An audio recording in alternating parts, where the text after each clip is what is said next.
Hello दोस्तों, maths academy में आपका स्वागत है। हमने कंपटीशन एग्जाम की वीडियो स्टार्ट कर रखी थी और इसके अंदर प्रॉफिट लॉस एंड डिस्काउंट के क्वेश्चन करेंगे जो कि वेरी वेरी इंपॉर्टेंट है, जो कि काफ़ी बार एग्जाम में पूछे गए हैं और वेरी इजी मेथड से कर लेंगे, आपको बिल्कुल समझ आ जाएगा। और आप लोग ध्यान से देखें। रवि ने एक वस्तु 5600 रुपये में खरीद कर उसे लागत कीमत के 3/4 दाम पर बेच दिया, तो उसे क्या हानि या लाभ हुआ, ये आपसे पूछा हुआ है। तो देखिए, खरीदा कितने में था उसने, 56,000 रुपये में खरीद कर, यानी आप सिंपल से देख सकते हैं कॉस्ट प्राइस की वैल्यू गिवन है 56,000। कितनी है? 56,000। हमसे क्या बोल रहा है? 56,000 में खरीद कर लागत कीमत मतलब कॉस्ट प्राइस की लागत कीमत, कॉस्ट प्राइस ही बोलते हैं, क्रय मूल्य के 3/4 दाम पर बेच दिया। सेलिंग प्राइस भी हमें दे दिया, सेलिंग प्राइस गिवन है क्वेश्चन में 56,000, यानी जो लागत कीमत थी कितनी थी? 56,000। इसके कितने कितने कीमत पर? 3/4 दाम पर। 3/4 का मतलब क्या होता है? 3/4 बस, यानी आप ये वैल्यू निकाल लो, 4 से काटोगे 14 चौके 56, ये हो गया 14,000। और 3 से मल्टीप्लाई करोगे तो कितना आ जाएगा? एस पी 14 थी 42,000, कितना आ गया? 42,000। अब आप ही बताओ, खरीदी थी 56,000 में, कितने में खरीदी थी? 56,000 में, और बेकी कितने में? 42,000 में। तो आप बताओ, अब प्रॉफिट हुआ लॉस हुआ? बिल्कुल सर, लॉस हुआ है। क्या हुआ आप लोगों को? लॉस हुआ है। 56,000 में से 42,000 आप घटा सकते हो। देखो 3 जीरो की तो 3 जीरो आ जाएगी, और 6 में से 2 गया 4, और 5 में से 4 गया 14,000। तो 14,000 रुपये का, कितने का? 14,000 रुपये का लॉस हुआ है। लेकिन क्वेश्चन में पूछ रहा है उसे लाभ या हानि हुई, लेकिन जो आंसर है वो परसेंटेज में है, यानी वो आपसे लॉस परसेंटेज पूछ रहा है। तो आप लॉस परसेंट का फार्मूला बच्चा बच्चा जानता है। लॉस परसेंट का फार्मूला क्या होता है? लॉस अपॉन में सीपी। लॉस परसेंट हो या प्रॉफिट परसेंट हो, होता तो सीपी पर ही है, मल्टीप्लाई में 100। लॉस कितने का हुआ था? 14,000 का। देख लो आप लोग, लॉस कितने का होता है? 14,000 का। लॉस कितने का हुआ था? 14,000 का। और सीपी खरीदा कितने में था? 56,000 में। मल्टीप्लाई 100 कर दो, आपको लॉस परसेंट पता लग जाएगा। 3 जीरो से 3 जीरो, 14 कम 14, 14 चौके 56, 4 से काटोगे 25, यानी 25%। तो लॉस परसेंट कितना है इसका? 25% का लॉस हुआ है। ऑप्शन देखो कि आपको 25% की है, नहीं। एक में 20% है हानि है, लाभ है, इन लाभ डी है हानि, हानि 15%। तो ई ऑप्शन दे रखा है, इनमें से कोई नहीं। तो ये इज द करेक्ट आंसर, यानी आपका इनमें से कोई नहीं। लॉस 25% आपका आएगा। चलिए नेक्स्ट क्वेश्चन देख लेते हैं। अभी क्वेश्चन नंबर ये आओ। प्रसाद ने अपने वर्क स्टूल 1850 रुपये में बेचे और 25% का लाभ कमाया। प्रसाद ने कितनी कीमत में वर्क स्टूल खरीदे थे?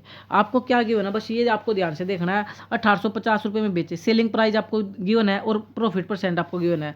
तो देखिए क्वेश्चन में आपको सेलिंग प्राइस, बेचने का मतलब एसपी होता है। 1850 रुपये में तो ये बेच दिया, और हमें क्या प्रॉफिट भी गिवन है? क्या गिवन है? प्रॉफिट भी। तो देख ले कितना गिवन है 1850 और 25%। 1850 और 25% कितना है? 25% का प्रॉफिट है। तो आप लोग हमेशा ध्यान दो, देखो क्या करना है। अब आप एक चीज़ मानो, अगर आपने कोई वस्तु 100 रुपये में खरीदी है, कितने में खरीदी? 100 में, और उस पर 25% का आपको प्रॉफिट हो रहा है। कितने का प्रॉफिट हो रहा है? 25% का। 100 का 25% तो 25 ही होता है, बच्चे बच्चे जानते हैं। तो 100 वाली वस्तु पर अगर 25 रुपये कमाओगे तो कितने में बेचोगे? 125 रुपये में। कितने बेचोगे? 125 में। एक सेलिंग प्राइस एक क्वेश्चन में भी आपको गिवन है कि आप लोगों ने 1850 में वस्तु को बेचा था, और जो आप लोगों ने 100 रुपये मानना था, इसमें सेलिंग प्राइस कितना? 125। तो सेलिंग प्राइस के नीचे सेलिंग प्राइस रख दो। अब जो पूछ रहा है वो आप निकाल लो। क्वेश्चन में देखो क्या पूछा था। क्वेश्चन में आपसे पूछा था वर्क स्टूल कितने में खरीदे थे, यानी सीपी पूछ रहा है। क्या पूछ रहा है? सीपी पूछ रहा है, और सीपी आपने कितना मानना था? 100 से मल्टीप्लाई कर दो, आंसर आ जाएगा। तो 25 पंजे 125, 25 चौका 100, 5 से आप काट ही सकते हो। 5 ते 15, 3 5 ते 35, ये जीरो मल्टीप्लाई करने में कोई दिक्कत आएगी नहीं। आपको यहाँ कर देता हूँ इधर ही।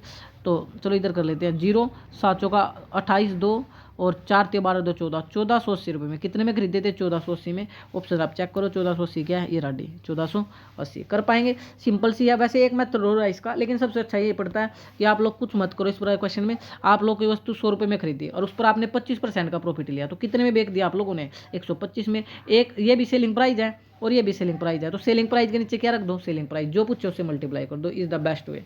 चले नेक्स्ट क्वेश्चन पर अगर बात करें, क्वेश्चन नंबर 23 पर मिनल ने एक कार 2,50,000 में खरीदी और 3,48,000 रुपये में बेच दी, तो उसे कार पर कितने प्रतिशत का लाभ हुआ? ये तो बड़ा इजी सा क्वेश्चन है, इसको आप आराम से कर सकते हैं, कराने कर सकते नहीं, बच्चा इसको जानता है। नेक्स्ट क्वेश्चन पर आओ। यदि 1 रुपये में 6 वस्तुएं बेची जाए तो 20% की हानि होती है। 1 रुपये में 6 वस्तुएं बेची जाए तो 20% की हानि होती है, और 20% का लाभ प्राप्त करने के लिए 1 रुपये में बेची जाने वाली वस्तु की संख्या कितनी होगी? देखिए 1 रुपये में 6 वस्तुएं बेची जाती है तो 20% की हानि होती है। तो आप लोग एक चीज़ को देखें, 1 रुपये में 6 वस्तु बेचने का मतलब है कि 1/6, 1/6 और 20% की आनी होती है तो कितना बचा पीछे 80%। तो 80% की बराबर की वैल्यू आपको गिवन है, इस बात को आपको ध्यान देना चाहिए। यानी जब भी आप एक करोगे तो ऊपर रुपये लिखना है, नीचे वस्तु, ये आपको याद रखना है। तो एक वस्तु की कीमत आ जाएगी, ये कितने कीमत आ जाएगी, एक वस्तु की कीमत आ जाएगी, तो ऊपर हमेशा रुपये रखे, नीचे वस्तु। तो 1 रुपये में 6 वस्तु का मतलब था 1/6 और 20% की आने का मतलब 80% की वैल्यू दे रखी है। किसकी वैल्यू दे रखी है, 80% की वैल्यू दे रखी है। अब आपसे क्या पूछा हुआ है, आपसे पूछा हुआ है 20% का लाभ प्राप्त करने के लिए 1 रुपये में कितनी वस्तुएं बेचनी होंगी, यानी 20% का लाभ चाहिए। 20% की फ्रैक्शन क्या बनेगी प्रॉफिट की, बताओ।